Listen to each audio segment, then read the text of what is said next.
Kamusta mga post ngayon? Sasamahan nyo bumili ng belt ng ating MIUI gamit tong ating 300 SR. Kung bibili kayo ng mga belt mga post, bibili sana ako ng belt sa mga shop.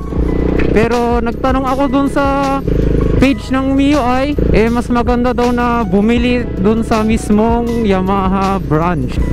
Kasi marami ng peke daw ngayon na belt.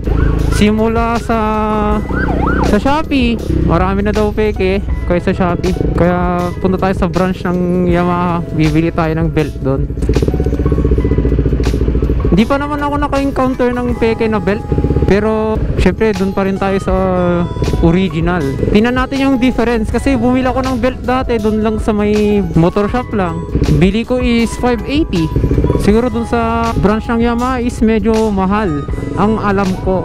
Malalaman natin mamaya yan. Malapit lang sa amin yung Yamaha San Fernando La Union. Doon tayo pupunta. Tapos tutorial na rin paano magpalit ng belt sa MIUI. Okay, dito na tayo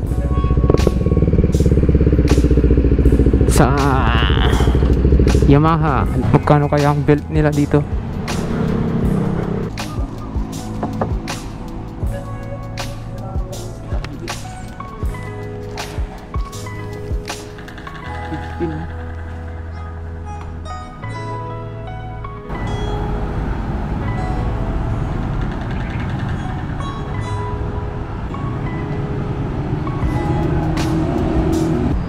At yun mga post, yung ating belt is 500 lang siya dito sa mismong Yamaha.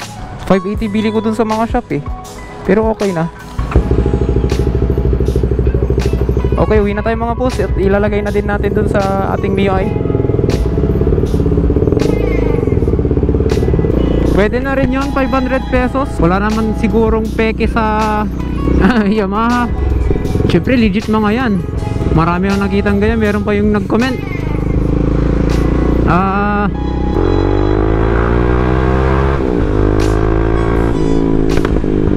ng kanyang belt dun sa Shopee.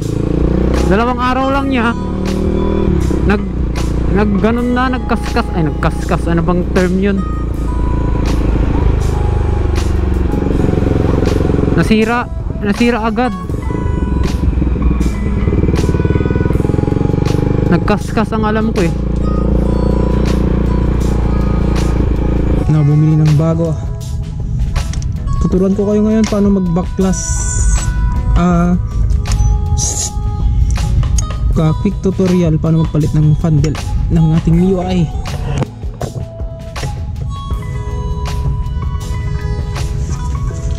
Tapos dito saglito lang naman din yung tanggalin. Sa Yamaha ko to binili. Yung nakalagay is ito lang.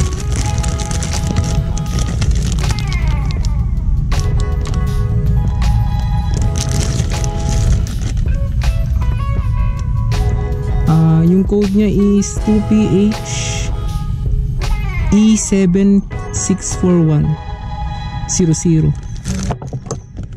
Same naman, pero ito ewan ko. Dito hindi ko alam, 31. Ito 2 lang naman nakalagay. Tapos magkaiba sila dito. Pero sa Yamaha ko to binili Ito doon lang sa mga shop.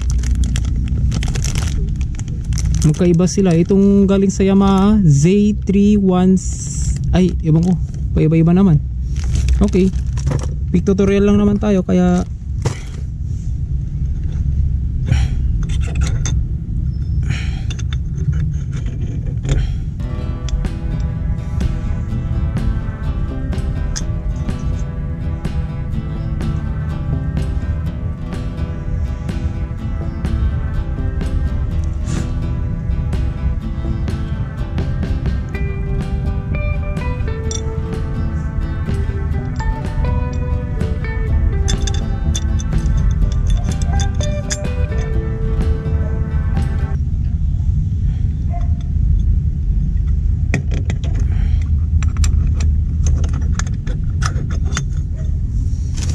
ilalagay na natin.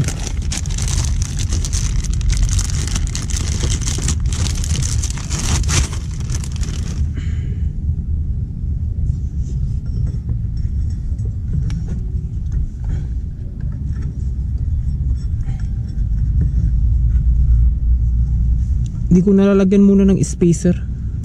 Titingnan natin kung anong itsura.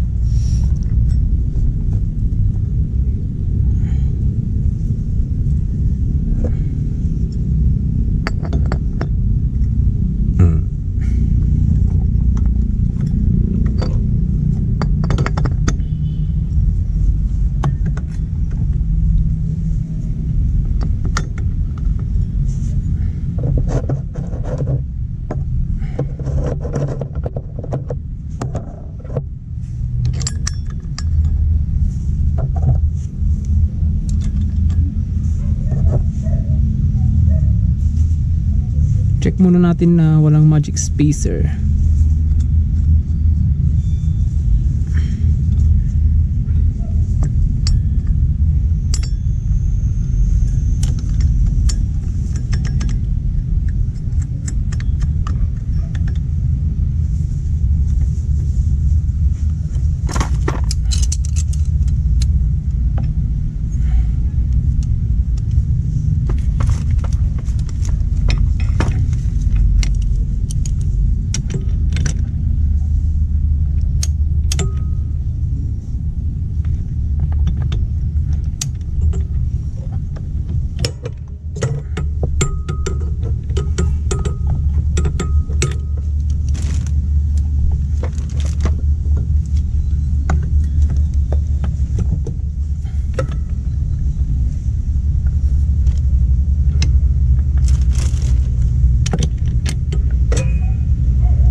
Yan, check natin start.